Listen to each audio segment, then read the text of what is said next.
So we've got a big day ahead and a big first session. First up this morning is choreographer, director Brian McDonald. He's preparing his latest work, which is called Requiem 9/11, with the dancers of the Royal Winnipeg Ballet. But he's not here. He's actually in Banff at their Center for Performing Arts, so we're going to go to him by the miracle of satellite communication.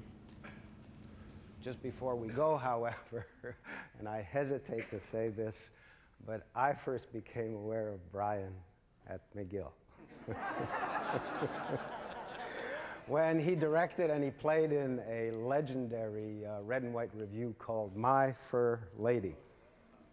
And since then, it's been the continuation of a fabulous 50-year career. Good morning, Brian. Good morning. Welcome to Banff. And it is morning for you guys, isn't it? It's very early here, Moses. We're glad to be with you, but it is a little cruel for the dancers to be getting up and working at this time. But Brian, I thought you people lived a disciplined and healthy life, unlike the people in this audience. Well, their healthy life includes some sleep, which is very, very important to them. Well, Brian, thank you for letting us look in on your rehearsal, and maybe you can kick things off by telling us why you chose to restage Verdi's Requiem Mass at this time and in this choreographed form. Sure. Well, first of all, I should explain that I've been associated with the Banff Center for many, many years, actually since 1960. And Banff has had a place in its heart for dance for over 50 years. And we're delighted to be here. We have great studios. We have the occasional elk outside munching on the grass, and places for the dancers to do very little else but dance, or else the other things they do I don't know about and I don't care to know about. As long as they turn up to class and dance well, they're welcome here. So I'll sit here on the speaker and tell you that the idea of doing the Verdi Requiem was really to mark the first year of the events of September the 11th. It seemed to be such a momentous time in the history of the world. And when September 11th rolls around again, we'll all be thinking of it very seriously. And it occurred to me to think and use a score of Verdi's that I'd known for quite some time, that he wrote as a requiem in 1874. And one of the extraordinary things about Verdi, in all that's been written about Rigoletto and Traviata and Falstaff and so on, was the fact that this man felt that almost any human emotion could be expressed not just by music, but by a melody. And he found melodies for everything. He was such an extremely fertile composer, rather like Tchaikovsky and Mozart. His work is full of melodies and very, very beautiful to dance to. The Requiem hasn't been danced before, but I know the Royal Winnipeg Ballet very well, and I know Mario Bernardi and the National Arts Centre Orchestra and the Banff Center, and with a little pushing and pulling and convincing, we managed to bring them all together. Perhaps to start with, you'd like to see what some of the dancers do first thing in the morning when they're looking around. Tara Birtwistle, who's about to hammer the hell out of her point shoe, she's not actually on point this morning, but this is the way she gets ready for point work. They look at scores, they point their feet, they stretch a little bit. Girls even can put on some makeup. And they do all the things that dancers do. I'll take you around and show you. Ben here. Hair, of course, is pretty important. Stretching. Smile, my friend. That's it. Attaboy. This young man is writing his matriculation exams this morning, and then he'll come to us in the afternoon to dance some more.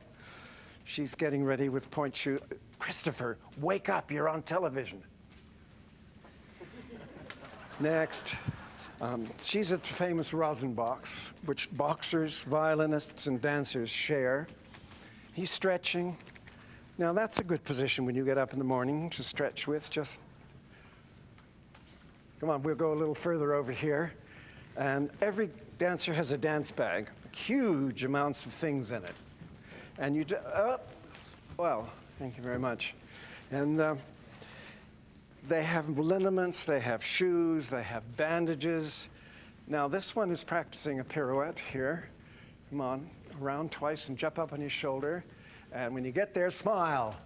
Want to do that again? Yeah, just jump up on your shoulder. That's it. Go, and you smile too. That's it. So these are the kinds of things we do every day and which are normal to us. And I thought perhaps to continue, you'd like to see some of the dancers that are working on the Requiem. These are dancers from the Royal Winnipeg Ballet, soloists and a principal dancer. Principal dancers are rather special people. It's a hard-earned position in a ballet company when you get to the top. We have here some of the sketches of the costumes created by Astrid Jansen for the Requiem. It will have a great many moods to it. It's not all mourning. It's some compassion, I suppose, will be written into a lot of the choreography, and caring. And it finishes on a very upbeat note, which Verdi has put into the Requiem in the last movement. And hopefully we send people out of the theater with a sense of having to move on, a sense of having expressed some grief, and that the future of the world is in the hands of these beautiful young people. So, Johnny, Sarah, where are you going to start? Over here? All right. All right. Okay. All right. And music.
That's as far as we've gone in that little section, but it shows you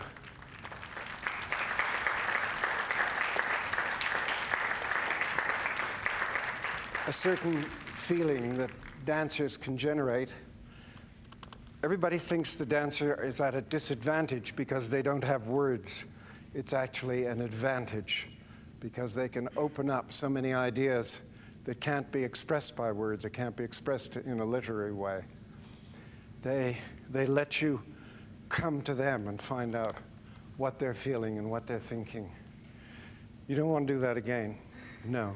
All right, Tara, will you join us, Sasha?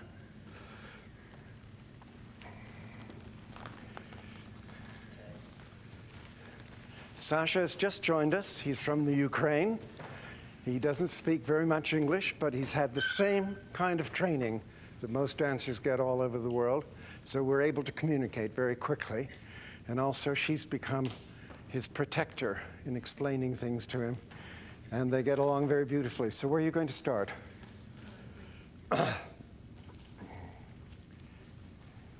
All right. Ready? And music.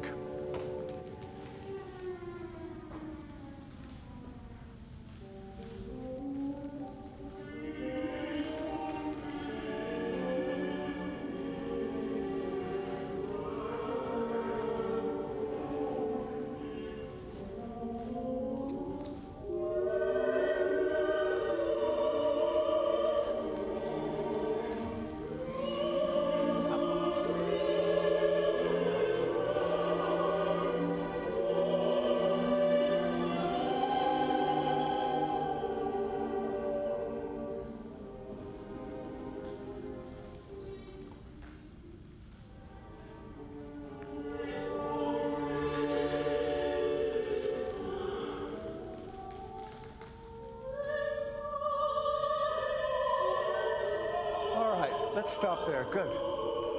Good. Sasha, when you carry her back from the lift up, can you move a little bit more and put it down? And then you need to continue that motion. So I don't see you stop and put your knee up here, but it kind of continues right around into that big rond de jambe. We try that again? Okay. We set? Yes, from...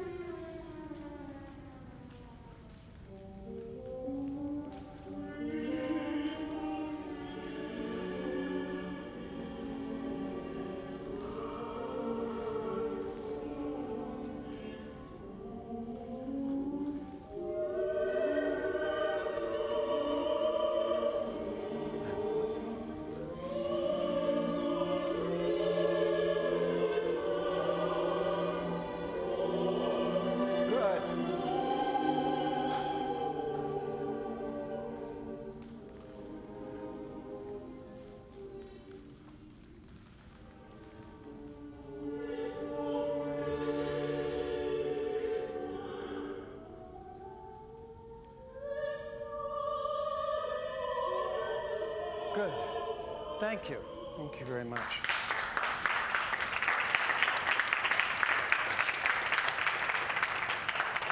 As you can see, it's not on point. It's not in a tutu.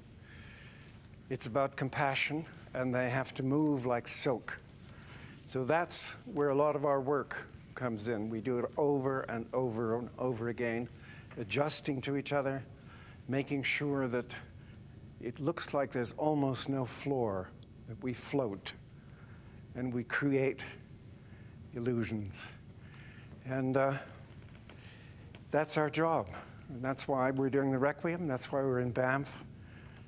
That's why I have principal dancers from the Royal Winnipeg Ballet, and I'll go there later and teach it to them.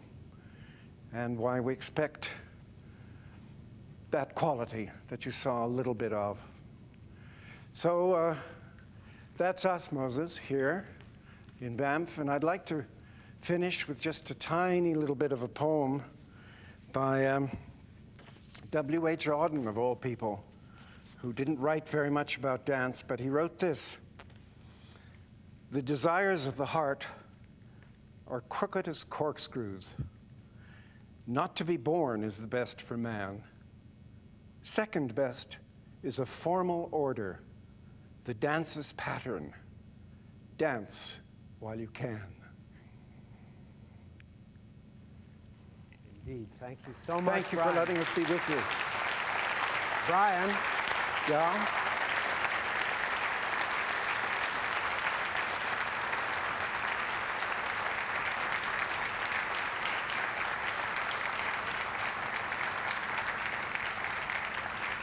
Brian, can your dancers hear the applause in the hall? Yes, I think they did. I sort of... Would you communicate to them our appreciation? Certainly. In fact, if you could kiss every one of them for me, that...